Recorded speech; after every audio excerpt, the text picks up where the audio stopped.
Hi, I'm Brooke, and I'm here at the MeetRx podcast, Successful Story Podcast.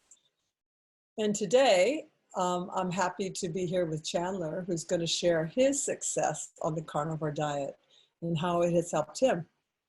So, hi, Chandler. Good to Hi, see Brooke. you. Thank you so much for being willing to share your story with us, with people that are also embarking on health through a carnivore diet. So let's just get started. And I'm really curious, what was life like before carnivore for you, and what brought you to this diet? Well, I came to the diet really through trying to heal myself. I had inflammation. I guess my story is one of inflammation, chronic inflammation. And I had progressively gained weight. And I had a tremendous amount of joint pain. I had all sorts of, it's almost like I was having an allergic reaction every day to something. I had tendon problems. I had tenderness, lymph nodes. I had sciatica.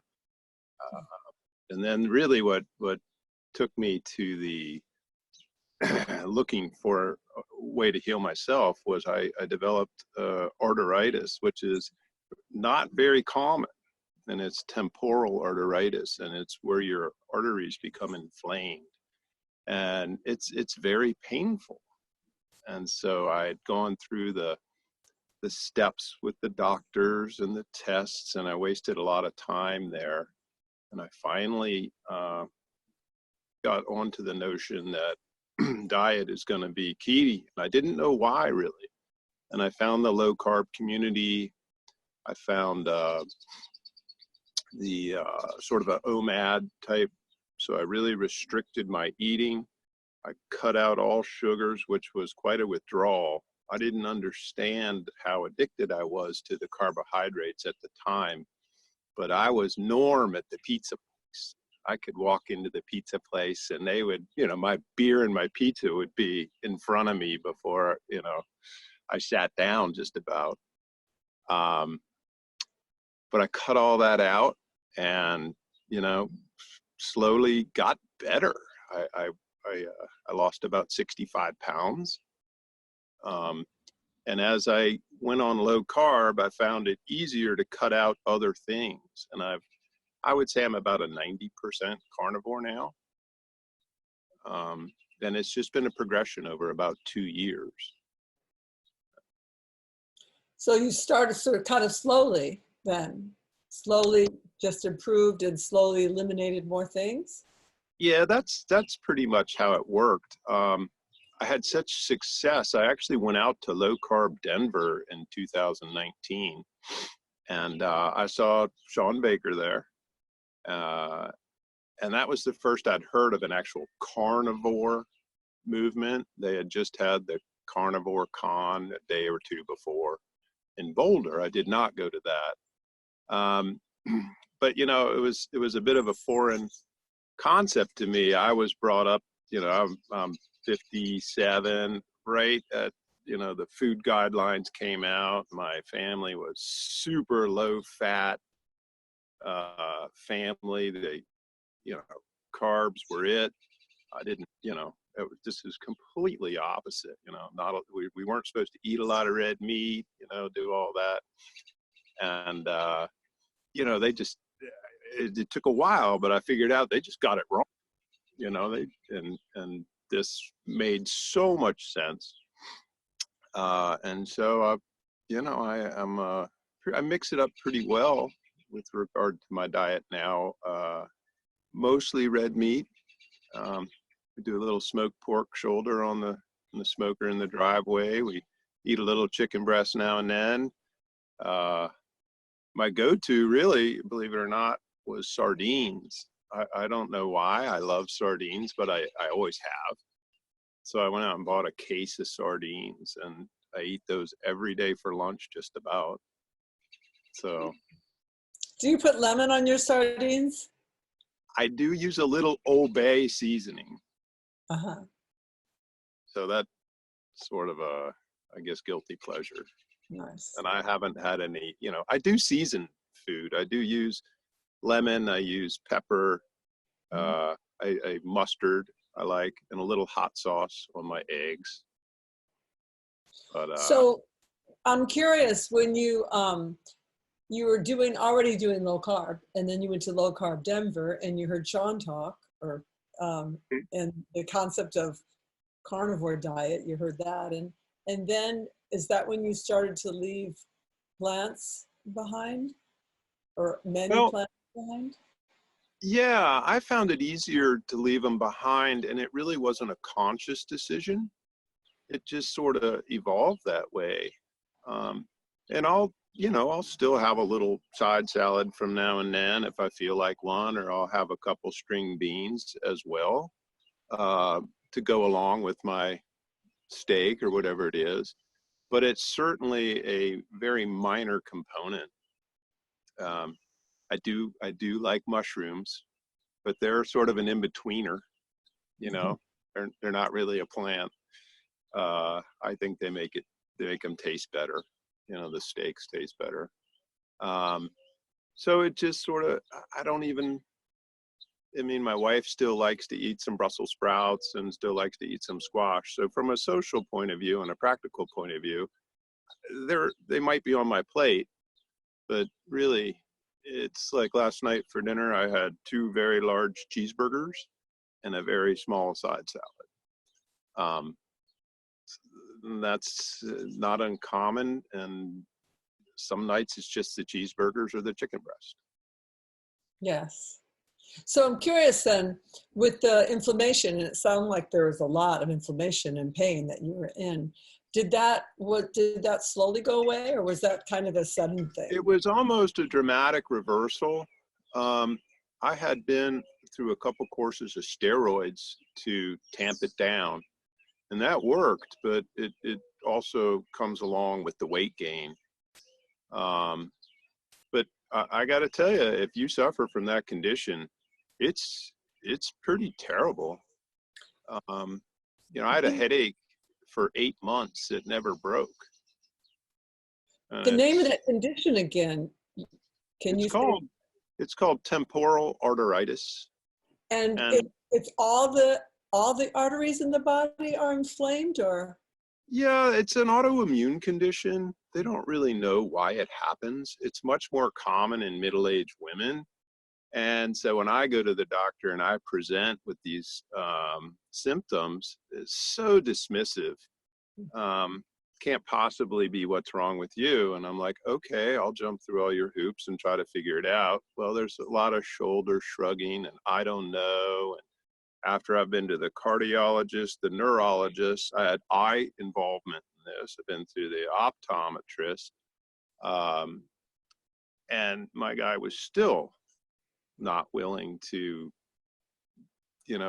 give me any kind of diagnosis.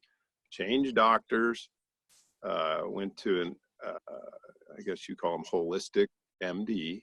And I said, we don't care, you're presenting with this clinically, you have it. We're going to try to, still on the steroids, but I took myself off. And I found that with the lack of plant products, and I'm thinking specifically wheat and refined grains and sugar, my inflammation cleared up. I mean, my tendon in my foot got better, and I look like, the walking wounded. I was limping on my right foot. My left hip had sciatica from the piriformis muscle. So I'm doing this, I feel like I'm 100, walking around. My wrists were bothering me. And then on top of that, I had this just crushing headache across my scalp and my temporals. It was just tough. That's all I can tell you. I'm so And glad so, that you stumbled onto low carb and then carnivore diet. well, yeah, and it's the medicine that fixed me. And I truly believe that. You know, the corporate medicine had no clue what to do. They'd give me my bloods. I'm pretty sure I was pre-diabetic. I have just for I did bring a couple numbers. I'm not a big numbers guy, but so my glucose went for the last four uh, appointments. My glucose was steadily marching up. I went from an 81 to an 83 to an 88 to a 97 for a fasting glucose over 4 years. Doctor never said a word. I went low carb. I went back to this guy because he was on my plan and I got a free physical. My glucose went back to 83. So I reversed, you know, an upward trend instantly by going low carb. And my cholesterol did what a lot of people's cholesterol do. My total cholesterol stayed about the same. I went from an average of 183 to 187, so it's not much change. But my HDL went from an average of 54 to 92, and my LDL went from a 113 to an 86, and my triglycerides went from an average of 82 to a 44. That's And the ticket, those triglycerides.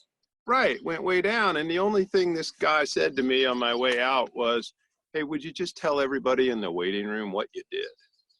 Oh. Said to me. And I'm like, "Oh, okay. I'm gonna be doctor shopping now. See ya." So I Did haven't you been. tell everybody? Did you tell everybody in the waiting room what you did? No, I didn't say. I just skipped on out of there quick as I could. So, that's my medical numbers. You know, I'm not much of a numbers guy, but I Right. thought that made sense. So, Are you very physical? Are you exercising? Are you more active since the diet? well, you know, it's funny. I am very active in the past. I always played sports and I rode my bicycle a lot. All right. I was a big bike rider. Would ride with the groups on the weekends, and I commuted to work for, gosh, a number of years, about 20-mile round trip every day. And I still exercise some, but I don't need to exercise. I didn't lose the weight exercising, which was really complete counterintuitive to me. I didn't understand that was possible. I thought I'd have to be, you know, running miles and, you know, doing push-ups and doing all that. I really didn't do anything. I just, you know, keep tone, but it's amazing. I went, like I said, from about 245 pounds, thinking I could maybe get back to 220 or 210. And I blew right through it. I just kept losing weight, kept losing weight. I weigh about 180 now, 181. Great. Same weight I was when I was 19 years old. Awesome. Yeah, how about that? I reversed 40 years of weight creep, you know. That's It's great. It's all incredible. that inflammation. Just It was. And I guess my body at some point, just the wheat and the corn and all that was just too much. It just said stop. So that's the only explanation I can, you know, figure out. so what's it like now for you? You don't have headaches and you're not full of pain. You know, that chronic pain is wonderful to get rid of. Yeah, life is good. I don't have any aches or pains. I feel like myself again. I certainly have a calmer mood. That is definitely leveled off. And, you know, I just have just a more calmer sense, you know, able to focus a little better and, you know, work through tasks. And it's been good. So I'm a big believer in the carnivore. That's awesome. It sounds like it was pretty easy for you to implement. That you didn't sound like it was like a big problem or big cravings, or am I I wrong? had cravings at the first, I'd say the first 2 weeks were a little jittery, like I really was fighting. I bought a lot of water and drank a lot of water to get through it. But once I lost the hunger, it wasn't too bad. And pain is a great motivator. So I knew what was behind me. If I fell back into that, I mean, life really wasn't worth living at that point. So it was either move in this direction or, give up. It was that bad. And it sounds like you mentioned your spouse. You have a family. Are they? She's she's actually pretty good, and she's always kind of naturally been that way. So she supports me tremendously. And we eat the same thing. She might eat a few more Brussels sprouts than I do. But all in all, we are pretty much in the same boat, which helps. It's pretty simple, isn't it? It is. And once you get used to it, like, I make hard-boiled eggs. I keep them in the fridge. I have my little sardines in the can. I go to Costco and get the ribeyes, although I don't go now with the virus because the line's too long. But, I buy them and I vacuum pack them and I freeze them. And then we pull out something all the time. And it's enjoyable. I don't think too much about it. And it's delicious. It's sustainable. I'm never hungry, really. My one guilty pleasure would be I do have a little bit of a pork rind addiction. That's my low carb crunch. Yeah. So, yeah. How did it take us so long to figure this out? It's amazing. I don't know. I don't know why I was just, ingrained in me that, you eat that low fat. And, my mom, God bless her, she's no longer here, but she used to fat shame me, right? She goes, "You're fat," every time I'd see her. And I was like, "Come on, Mom, it's not that bad," as, which made it even worse because I would eat bread and I would eat, low carb stuff thinking it was going to make me skinnier. And it made me fatter and fatter and fatter and fatter. So.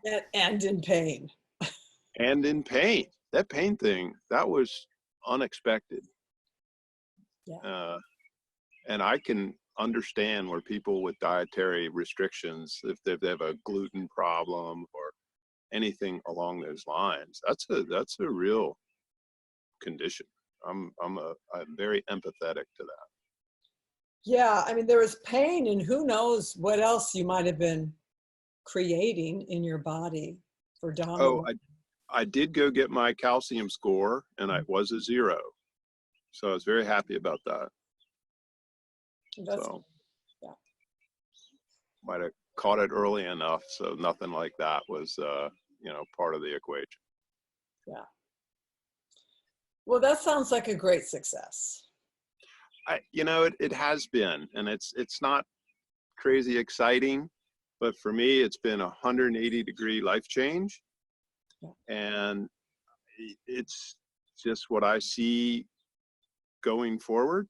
There's no falling off the wagon here. I mean, it's just the way it is. And I don't have any axe to grind with anybody else who, wants to eat plants. It doesn't bother me. Knock yourself out. I have a daughter that's a big plant eater. Although she likes salmon too, so that makes me feel good. So you can meet on the salmon.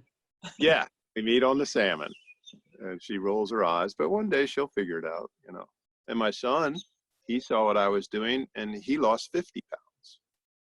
Great. And he was only 27. So I'm hoping by doing interviews like this and leading by example, people will go, "Oh, okay, all right, maybe that's something I should try." That's awesome. I Yeah. swear I can imagine a rainbow right above you and that beautiful landscape behind you. Oh, I can just, great. Well, welcome to my backyard. that's great, Chandler. I really appreciate your story. It's Yeah. just sort of this, it brings up the simplicity of this diet, really. The profound changes with a pretty simple thing. Well, and if anybody's out there suffering from that arthritis, give this a try. It's a really uncommon condition, but if you got it, it's a problem. And this worked for me, and it was an alternative to the steroids. Yeah, So great, I think it's worth trying for sure. great. Well, All thank right. you again, All right, and Brooke. Thank you. continue on with your beautiful day. I will. Thank you very much. We're going to throw some chicken breasts on the grill. We really appreciate it. I know it is going to help other people on their healing journey. I hope so. I hope so. All right. Thanks. I hope I see you on one of those conventions. All right. Well, as soon as we're able to travel. Yeah. Thanks again. All Bye. right. Thanks, Brooke. Bye-bye.